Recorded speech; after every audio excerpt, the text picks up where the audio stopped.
Right, we've got some new tools to try today. These are like little mashers, and inside is a pattern. So these make turtles. So, as I say, here's some I prepared earlier. So I'm just going to light a torch and make a basic round bead.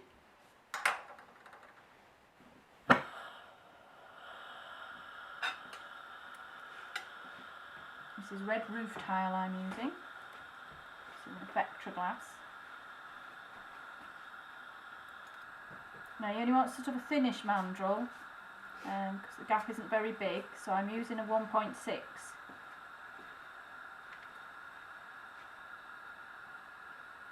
So I've got a good amount of glass on my bead, on my mandrel, and I'm going to just roughly see if that's enough or I need some more.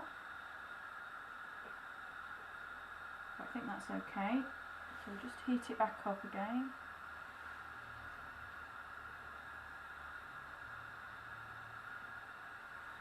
And then I put it in the press, line up the gaps for the mandrel and press.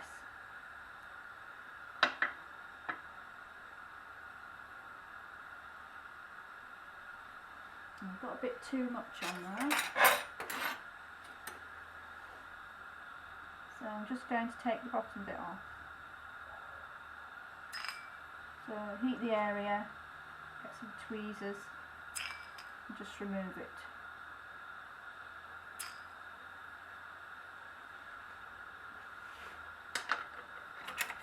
And just reheat that because I've been messing about with it. And also move it along a bit because it's a bit short.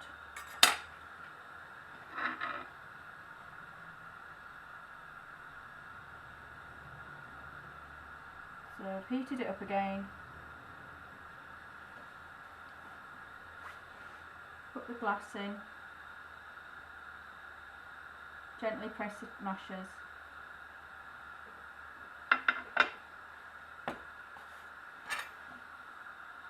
so I've got my shape. Now I'm going to put the legs on.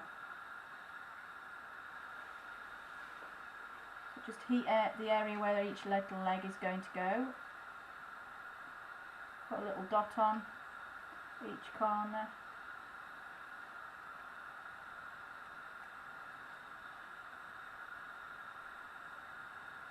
Like so.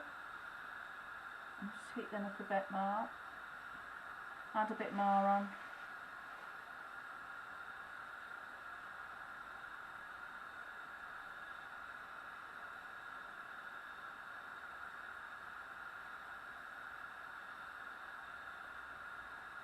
So that's its 4 legs, and now I'm putting its head on. Make sure you get it at the right end, which is this end. So heat again where the head is going to go. Put a little blob on. And as it's the head, I've made that a little bit bigger than the legs.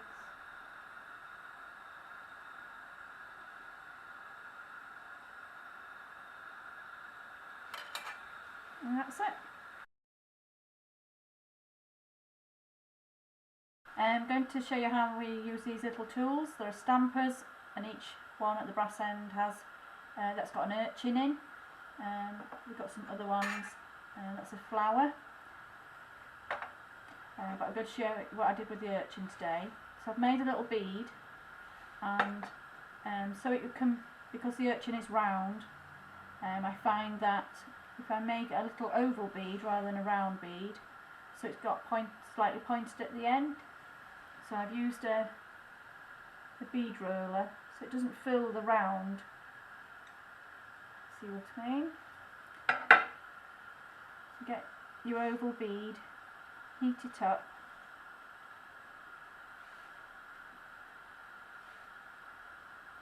Now the urchin is quite domed inside, so you have to put it on a flat surface, centralise it and press. And then just put it back in the flame to anneal it. And they're quite nice to use with the glass what has some effects to it. This is ivory blue. and the little urchins on the bead.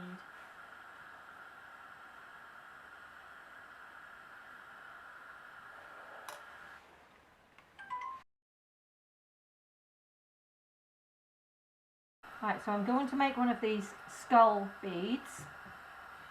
I'm using a really thin mandrel. It's usually a 1mm one because it needs to fit into the mashes once you've got your glass on. If you don't have it fit in the mashes, it tends to bend the mandrel, and you also won't get it off. You just add the glass, and then I hold the face side down. I don't know if you can see it there. Lay your bead in it.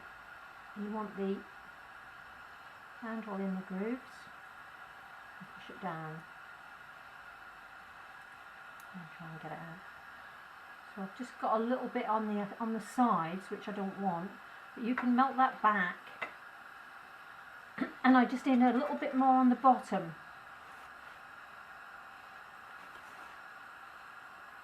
I'm just going to add a little tiny bit more on the bottom of it. There. Heat it up. Remember which way round your face went. And then lay it in again. And push it down. And that's about it. So you get these end bits just stick out a little bit. You just need to sort of heat them and they'll just melt in the back. Just tuck it in a little bit there.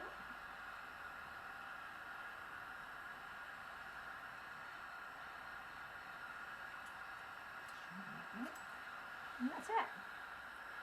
You can put a flower on it or whatever, a bit like that one. Don't know if you can see it. So that's a cold one. We'll take a picture for you, and that just goes in your cooling bubbles. Happy days.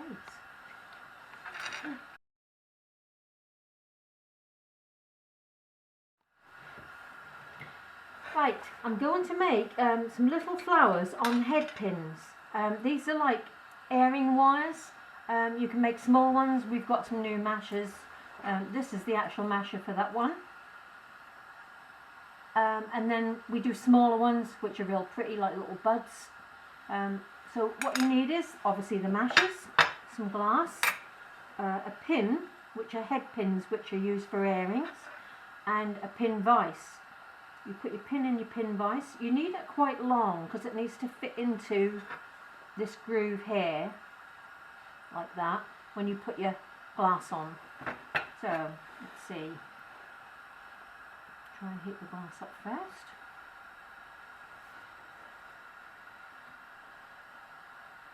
Just turn the gas up a bit.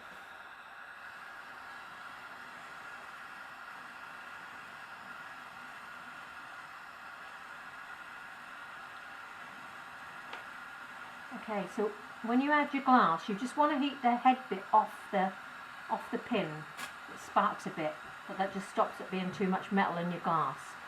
So before you add your glass, just heat it a little bit, wind it round, and just heat your rod a little bit, just to carry on winding it on. And that's what you've got, like that. And then all you do is slide that in, make sure it's in there, flatten it, lift it up, take it out, and then that's it.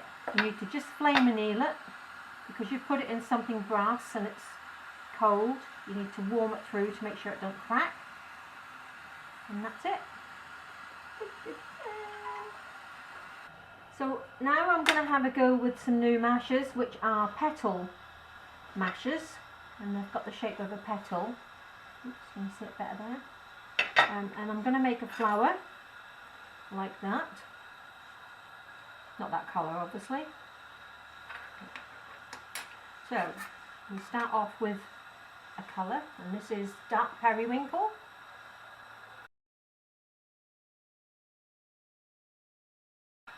So we're going to make the petals first, and then I'm going to put them into cooling bubbles. You need them quite hot, so don't let them get too cold. If not, you can put them in your kiln or on a hot plate. I haven't got a hot plate here at the moment. So we just heat a ball of glass up, pop it in your press it, and then I just stretch it a little bit and take it off. That's in there, and I'm going to put it straight in my cooling bubbles. As quick as that, easy peasy. And then we make another one, and this is just going to be a 4-petaled one, only because I haven't really got a heater to keep them hot. Again, heat the blob up, let it drop a little bit, put it in, flatten it, and drag it a little bit, put it in there, and then in your bubbles. And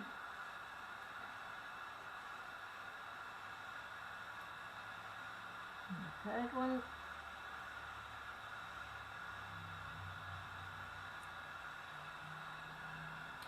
Yeah.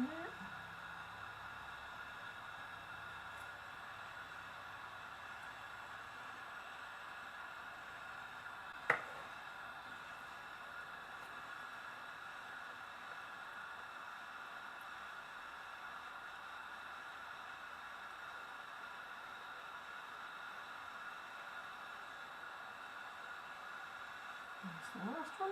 Pop it in. If you find this just a bit too hard to drag it a little bit, just heat it gently on the rod.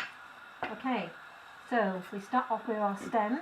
So my green stringer is there, and I'm just going to put a little blue blob on the end, so it's like a, you can put yellow or whatever you want really. Let it cool a little bit, and then you need your tweezers, and I warm mine up a bit before I get hold of my first petal. You grab your petal and just attach it. So I've just heated up on the little ball of blue where I'm going to put my petal, and get your next one. Like I say, you have to be quite quick. Whoop, not that one, obviously. You'll have a 3-petaled flower now. Very good. That's 2. And get your last one. Try not to let them too deep in the bubble, so you'll end up. I'm just going to turn it a little bit. You just heat up where you're going to put it, attach it, and that's it. And that's your flower. So if you overheat it, it'll drop. And then you need to put it in the kiln. It's a bit like a pansy.